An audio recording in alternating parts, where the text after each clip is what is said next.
Вечерва бев повикан на трибина што организираше Коалицијата за Европска Македонија. Тоа е граѓанскиот сектор од нашиот град и сакам да упатам благодарност за поканата што ме поканија да бидам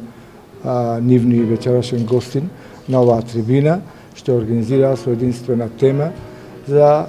референдумот престоечки што треба да биде на 30 септември оваа година.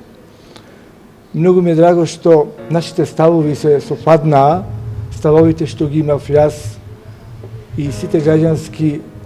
здруженија и невладини организации кои што беа присутни и со нивната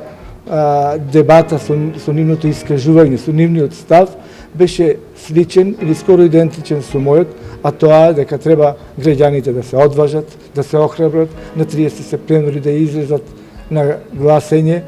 за престоечкиот референдум и да гласаат за. Се сложивме сите заедно, затоа што со влегувањето во НАТО алијансата ќе ги добиме сите придобивки на една држава, како што е стабилноста, безбедноста, технолошкиот, економскиот развој на државата и така натаму. И со оние предпристапни фондови што понатаму следуваат со членство во Европската Унија, ќе ги добиеме сите фондови, како што е во земјоделието, каде што се најголем број, понатаму образованието, културата, здравството, социјалната сфера и така натаму. Се сложивме сите заедно дека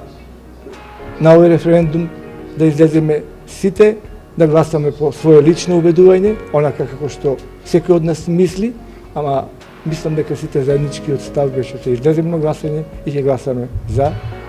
Европска Македонија.